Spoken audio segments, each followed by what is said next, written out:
Hi, I'm Brian Karem. I've been a reporter for more than 40 years. I know I don't look it, thanks. But one of the first jobs I had was in Laredo, Texas, as a county beat reporter, and I covered problems along the U.S. Mexican border.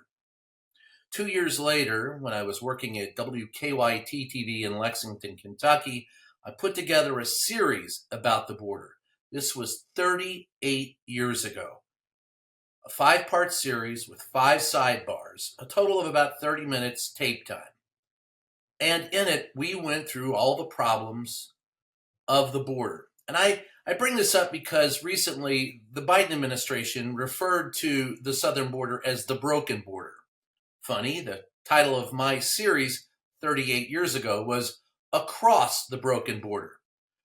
Now, we're going to break it down. You can look at all 30 minutes of this if you want, or you can look at it in segments. But I urge you to take a look if you really want to find out what the problems are and when, at one point in time, the U.S. government actually worked together, Democrats and Republicans, to try and find solutions to the problem. Well, that was 38 years ago. Don't listen to the politicians who tell you it's a crisis now. It's worse now than it's ever been. It's the same as it's ever been for 38 years. The difference is, today, they merely try to make political hay out of it instead of trying to solve the problem of being and going across that broken border. So stay tuned, and I'd love to see what you have to say. Just give it a shot.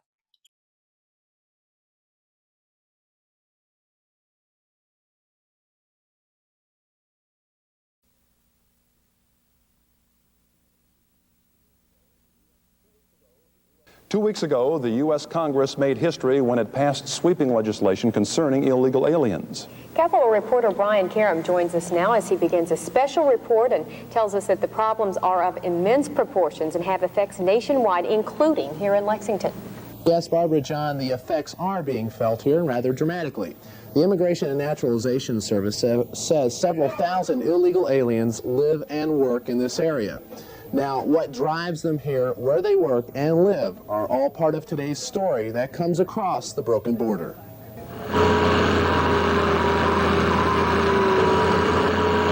Summertime, hot, humid, and the height of the construction season. All appears normal on the South Lexington construction site, but take a closer look. These workers are apparently illegal aliens, most Mexican, and some had arrived in this country just a month prior to talking with us. ¿Hablas inglés? Poquito, entiendo, poquito, no mucho. ¿Por qué está aquí? Porque vine a trabajar. Louisville's Chief Immigration and Naturalization Officer, Dewey Wattrang. Well, the number of illegal aliens in the United States today is so large. There are so many of them that it's just impossible for the Immigration Service, with the staff that it has, to remove all of them from the country. In fact, what was surprising to us was not that we found illegal aliens, but that we found so many living here, and in such questionable conditions. The residents of this apartment told me that 7 of them were living in one bedroom. However, they didn't stay long. Despite assurances we were not immigration officials, the whole group packed up and left, taking with them everything, even the curtains, just an hour after this interview. Muchas gracias. However, construction work is not the most prolific employer for local illegal aliens. Investigators say as many as 2,000 live in and around this area, and most of them work in the horse industry.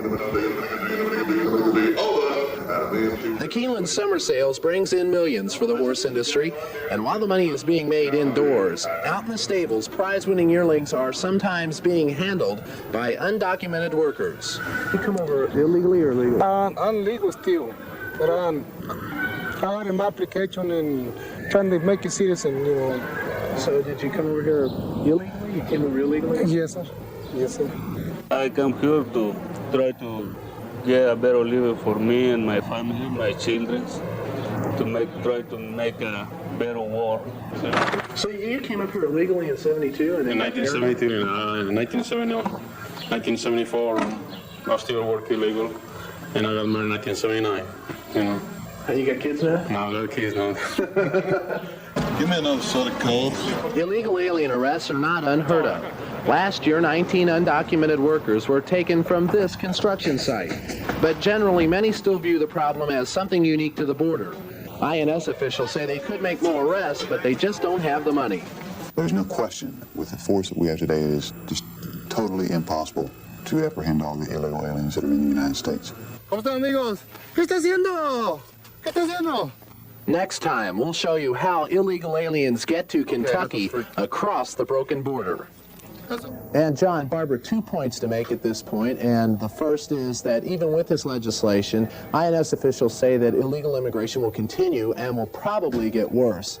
And secondly, of course, it wasn't even illegal for horse farm owners or construction manufacturers to hire illegal aliens until 2 weeks ago. Thank you very much, Brian. We appreciate that report. Look forward to the rest of your reports. Barbara? Tonight, Capitol reporter Brian Karem continues his series Across the Broken Border and shows us how the illegal aliens get here. Brian? That's right, John and Barbara. We spent about 4 days on the border, so what you're going to see tonight is a very typical sampling of what happens when Mexicans and the Border Patrol meet. Now, if some of that shocks you, that's understandable, because when they meet, there is pain and suffering that comes across the broken border. Hey, mustard sauce. Yeah. They're all sitting right there, right on the edge of the first lane.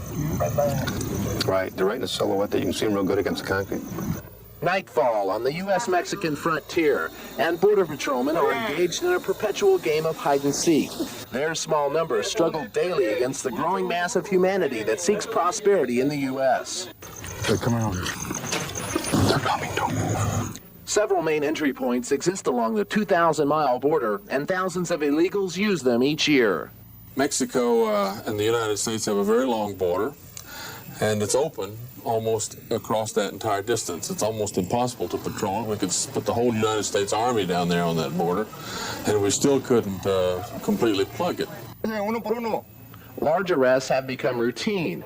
This group of 40 was captured in less than an hour. Some were pulled from the river. Others were captured as they climbed aboard freight trains, and some were picked up as they hid in the reeds along the riverbanks. Every month for the last 4 or 5 years now, we have seen an increase in entries as opposed to the same month in the preceding year. But I think we have to have control of our borders and know who's coming in and be able to screen them and say you can or you can't, for whatever reason it may be. This train yard is about 1,000 feet away from the river, and consequently is an extremely popular place for illegal aliens. They'll come across and catch this train north to San Antonio and Houston. Now, not only is it extremely popular, but it's very dangerous. This train will pick up speeds of about 35, 45 miles per hour very quickly as it pulls out of the yard. The illegals, desperate to make it north, will jump it at that speed. Now, most of them are going to make it, but some of them don't, and the results can be disastrous.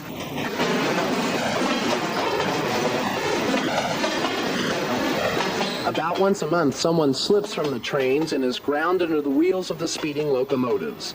While in the darkness, there are other dangers waiting. Gunfire is common. Bandits wait on both sides of the border to rob and beat the illegals. Then they throw them in the river. Drownings occur almost daily. There are river rats that do rob people through here, and so they're more afraid of them than they are us. In fact, they're relieved when they come up to us, finding out that we're not going to rob them or anything. Hey. ¿Y por qué cruzaste arriba? Pues para ir a trabajar. Jorge, ¿cuántos años tiene usted? 40. 40. ¿Por qué cruzaste arriba? Porque quería trabajar. ¿Dónde? Al norte. Those that get caught are happy. They've lived to try again, and chances are they'll make it. The Border Patrol estimates that for every one they capture, 2 get away. The conditions are so bad in their home country, they'll do anything to leave it.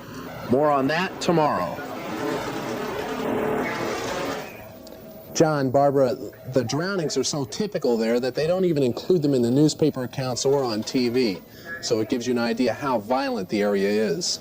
Yes, Brian, I understand it can be very, very violent. We keep talking about the border. Do any of these illegal aliens come from other places? Yeah, we'll get into that later this week. What's very interesting, what someone is going to tell you soon, is that not only are Mexicans coming over in increased numbers, but in El Paso and in Laredo, they had to hire Polish translators because of the Polish people who go to Mexico and then cross to the United States from there. So they're coming from basically all over the world. Thank you, Brian. It's a very interesting story. It really is. We look forward to the rest of your series. Thank you. In the last 2 days, we've taken a look at illegal aliens living and working in the Lexington area, and we've seen how they've gotten here. Today, our Brian Karem continues his series Across the Broken Border and tells us why Kentucky and the rest of the United States have become a haven for the homeless. Brian? John, Barbara, imagine, if you will, economic conditions so dire that what used to cost 1 penny now costs $1. And imagine people so poor that they live in tin-can shacks. They are unable to feed themselves or buy clothing. If you can imagine all this, then you have begun to understand why people are coming to Kentucky across the broken border.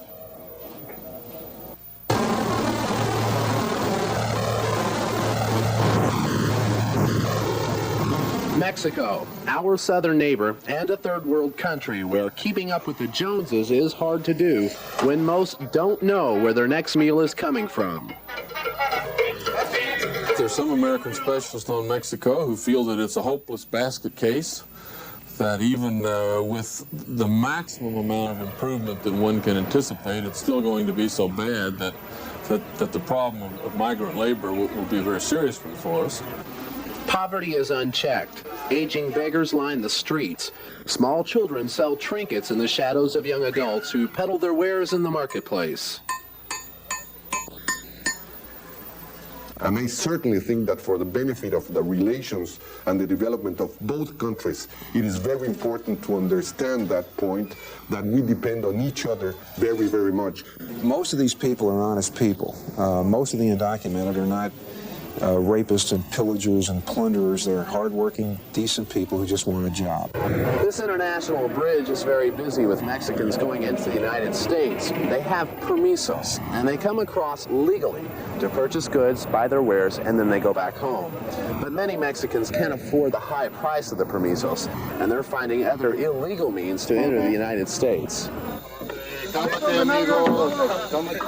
The upward surge in illegal immigration coincided with the devaluation of the Mexican currency. In the early 1970s, 500 pesos were worth about $62. Now, 500 pesos are worth about 68 cents. As the oil economy crashed, and with it the Mexican peso, illegal Mexican immigration began to rise, from about 100,000 in the late 60s to more than 2 million last year. Yet the Mexican government is convinced that U.S. business is partially to blame. I think American business basically dangles a help wanted sign on our side of the border. And of course, people, just like the kids who press their nose against the glass beyond which is the candy, are going to somehow get in.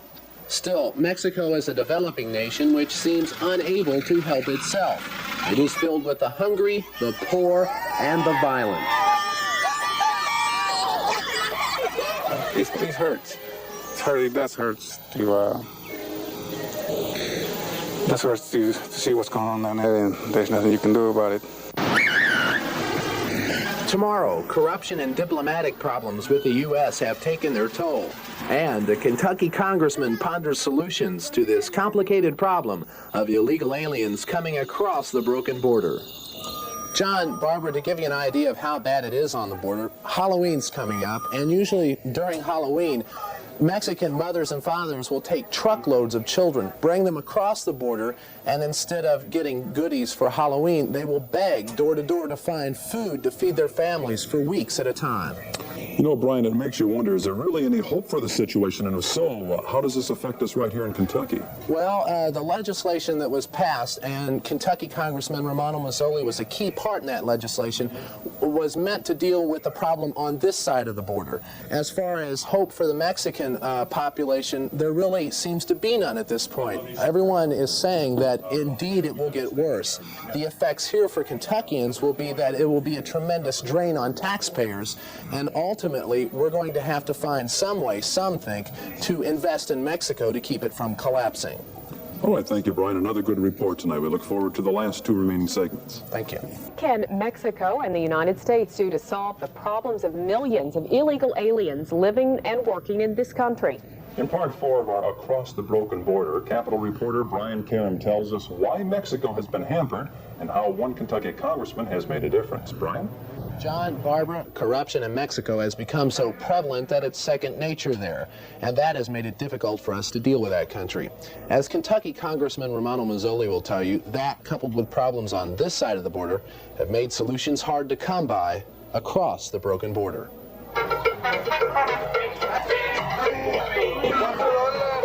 Mexican government corruption and a poor economy helped drive Alfonso and other illegal immigrants to the Lexington area. There's too much, like they say, corruption, and it's honest.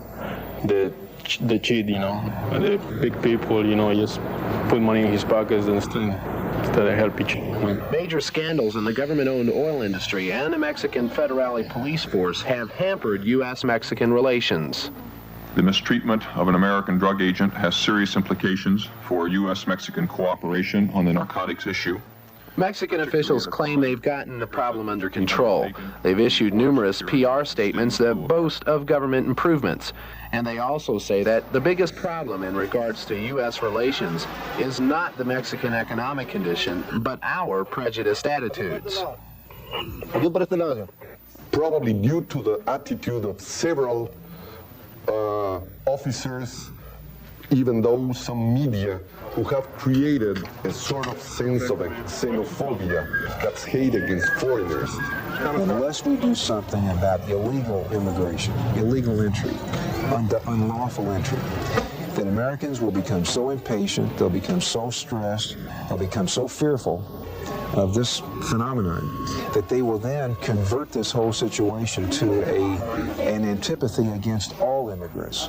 Overcoming prejudice is just part of the problem. Even U.S. officials admit that undocumented workers are aiding, not hurting the U.S. economy.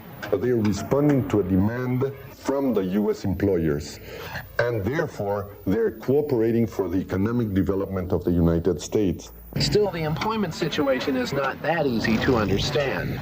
Nowhere are the conflicts and contradictions that are inherent with this issue more apparent than in the construction industry.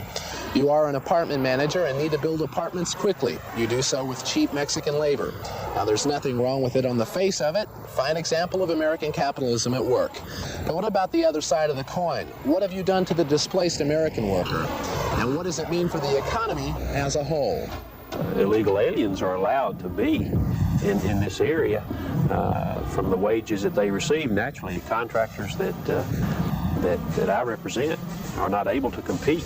Immigrants in search of the American dream, or thieves trying to steal it from us? It's a question Congress is currently wrestling with. It leads to the ambivalence that we find in the American government that on the one hand says we ought to do something, on the other hand seems to be paralyzed to do it. Because we have this conflicting view of these things. We know that they're here illegally, but we also know that they're not bad people. John, Barbara, tomorrow we'll wrap up the series with an in-depth look at the recently passed legislation, our future relations with Mexico, and what all this means for the Lexington area. Brian, last night you told us that some people feel Mexico is on the verge of a collapse. Is it that bad, or is that an exaggeration?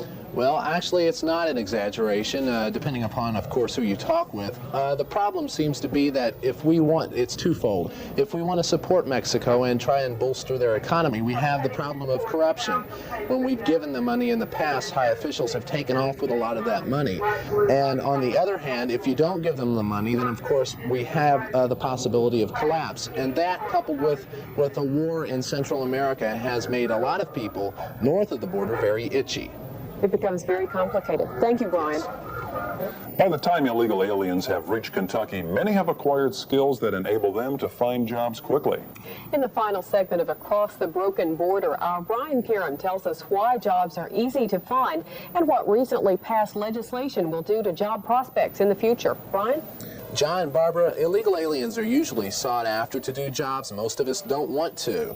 They usually do backbreaking labor, or in some cases, they will work in places where you are required to have very little education. In most cases, they work very long hours for very low pay, and they sap social services as they come across the broken border.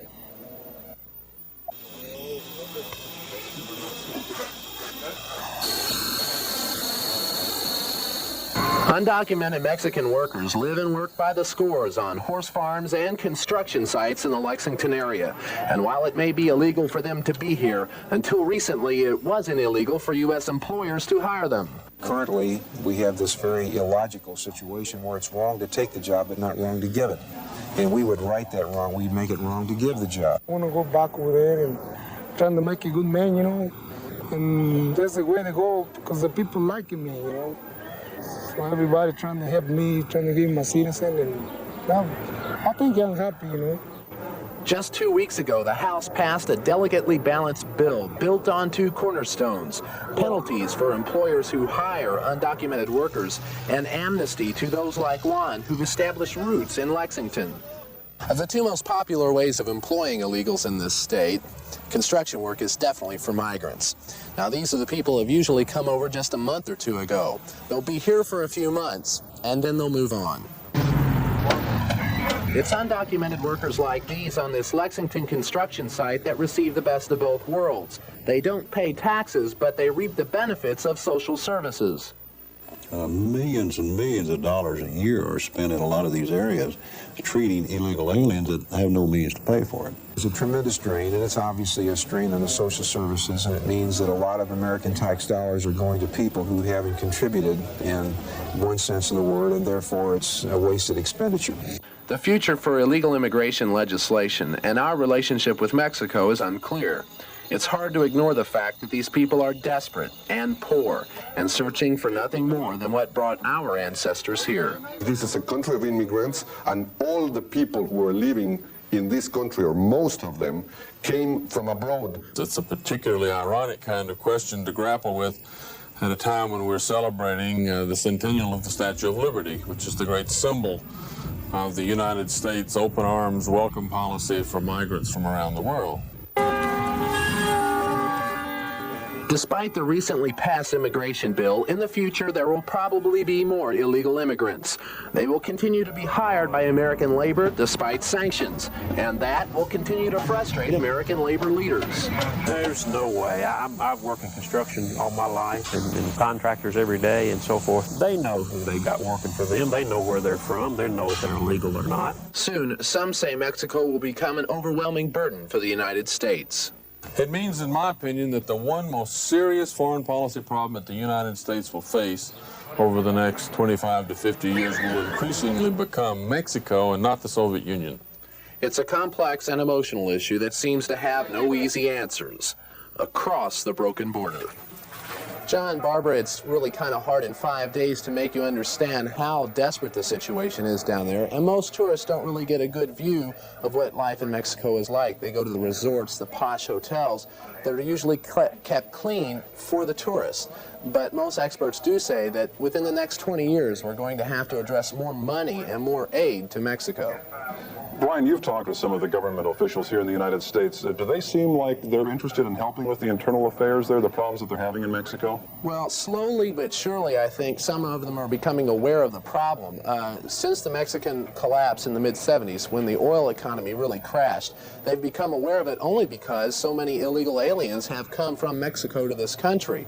So usually you're not aware of a problem unless you see it firsthand. And when this problem makes itself felt in areas like Kentucky, Maine, Wisconsin, slowly but surely our representatives are made aware of it as well, and then they will make changes. Thank you, Brian. We really enjoyed your series this week. Thank you. Barbara? This is a watershed piece of legislation, historic legislation. It will help us control the border, at the same time doing justice and decency and equity to the people who are in this country illegally. After more than 15 years of legislative flirtation, the 99th Congress recently passed sweeping legislation that will affect somewhere between 3.5 and 12 million illegal aliens. Kentucky Congressman Romano Mazzoli, who led that battle for so many years, says it was now or never. It's been said that we just jump-started a corpse, and that's about right. This cat, which, as I said yesterday, as a cat has 9 lives, this thing has 9, and it used every single one of them. The historic legislation takes a two-pronged approach. Amnesty for illegals who've been here since 1982 or longer. Possible jail terms for employers who continue to hire undocumented workers. For Alfredo and his wife Linda, who've lived in Lexington for several years, amnesty is a blessing. And my boss, Mr. Bell, the owner of the farm, he been helping me to get my American resident. I hope someday I get it and stay and be an American resident. That's what I've been wishing for a long time. Alfredo's boss is equally determined to help him stay in this country. I think so, and they're very good, outstanding citizens, and they really work hard, and they're a good thing for America, I think. But not everyone is convinced that people like Linda and Alfredo are good for this country, nor has a recently passed immigration bill solved all the problems of illegal immigration. All this week, we're going to take a look at this problem across the broken border. I'm Brian Karem, 27 News First.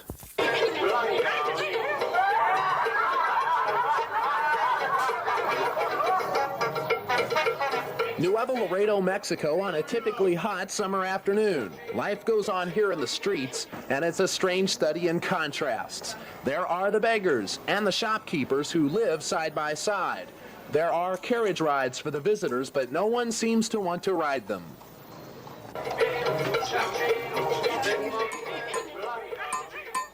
Carmelo, a 10-year-old beggar who makes his living by selling gum or chicle in the streets. A pint-sized Mexican Huck Finn, here he tries to peddle his wares to an 85-year-old beggar woman, and he avoids the shopkeepers who resent his presence. Because we are here all day long and making all the bill payments, and all the people in the streets, they don't get any any payments. This is a neighborhood barrio. For Mexico, this is middle class. Children will play here in the streets less than a mile away from where the Mexican Rio Grande meets the United States. The physical separation between Mexico and the United States is very small. Here in Laredo, it's simply a very narrow, shallow river that separates us from our southern neighbor. However, the cultural differences are immense, and it's because of those cultural differences that thousands of Mexicans attempt to leave their home country each day and enter the United States illegally. Nuevo Laredo is actually more affluent than some Mexican cities. It thrives on the border trade. Here, these barters have learned the fine art of selling. They rarely take no for an answer, but still conditions are so bad that some enter the United States. ¿Dónde vive? Aquí luego en Nuevo Laredo. ¿Nuevo Laredo? ¿Y por qué cruzaste a ver? Pues para ir a trabajar. Next time, what happens when some take that chance and come across the broken border? Brian Karem, 27 News First.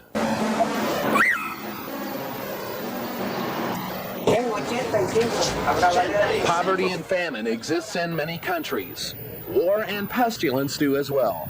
It drives many to leave their homes, searching for a new life in the United States. We've had Koreans, we've had Chinese, we've had the Polish, practically every country in South America. You name it, and we occasionally or sooner or later are going to run into them. Mexican nationals make up the majority of illegals in this country, but in no way do they hold a monopoly on illegal entry. The Immigration and Naturalization Service had to find and hire a Polish translator to work out of El Paso to deal with the illegal Polish migrants who were coming in across the Mexican border. The Mexican border is extremely popular for crossing because it is so desolate. On the 2,000-mile border, hundreds of miles are left unpatrolled. It's not only a problem with respect to Mexico itself, it's a problem with respect to all of the many other people who are finding their way to Mexico from other places in the Western Hemisphere, but also from around the world, and then to come into the United States. Mexican nationals are still arrested in larger numbers than others, but violence in Central America has meant a record influx of El Salvadorans as well. And we're estimating about 500,000 from El Salvador. That was my next question. Again, 10% of the population of El Salvador is already here, if those figures are correct. One last thought for the day. Border patrolmen say the desolate border area is a prime target for terrorists to enter the U.S. as well. There's no way you can cover all that area. You might be lucky to be in the spot at the right time, but it's largely an unpatrolled border. There's nothing out there. Nothing, that is, except those who wish to come across the broken border. Brian Karem, 27 News First. Yeah, I've got him spotted right here, right in front of this building right here. See him? See the one guy moving? He's going back and telling the other buddy now. Night after night, they search for and find illegal aliens. Day by day, they walk their beats, fly their patterns, and search by horseback. It can be depressing for a border patrolman. They say they can become hardened to the suffering, but still, many find empathy for those they arrest. It takes a lot of guts to leave your family and your kinfolk and go to a place where you don't speak the language, the countryside's unfamiliar, and the whole idea of how this country is run is different from Mexico. They see firsthand the conditions. The illegals will risk anything to get here. Many die in the attempt. The border area has increasingly become prone to violence, drugs, and danger.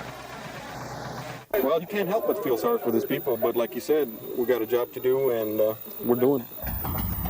Some, like these Lexington construction workers, may never be caught.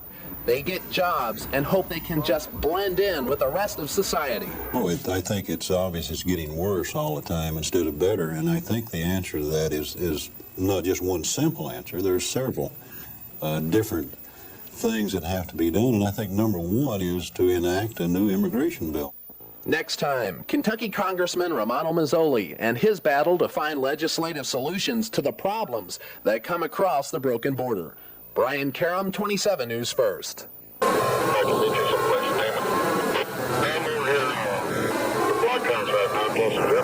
10 years ago, most of the illegal aliens in the U.S. were found in the border states. But now the demographics have changed, and some are found as far north as Lexington.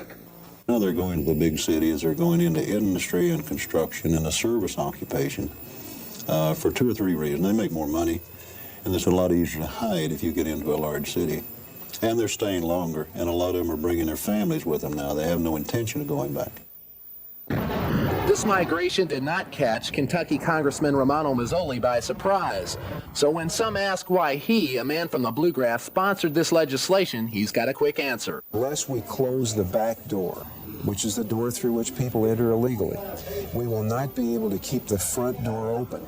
And the front door is people, Karems came in, Mazzolis came in through the front door. And we need that kind of thing. But Mexican officials feel the measure will be a waste of time. First of all, to establish a specific figure about the number of Mexicans that should be allowed to come and work in the United States is absolutely impossible, because it would be violated either by the farmers in the United States or by the employers, as well as by the Mexicans on their side. But 2 weeks ago, when the House and then the Senate passed this landmark legislation, Mazzoli said it was a triumph for the American people, and he said it will change business on some of Lexington's horse farms and construction sites. It's going to be a different ballgame. I mean, there's a different situation from when the bill becomes fully effective in 18 months. You're going to have to check the person's residency. You're going to have to check to be sure that that individual is legally in this country. Mazzoli himself isn't sure if this is the best solution, but he says it's a first step in curing the problems across the broken border. Brian Karem, 27 News First.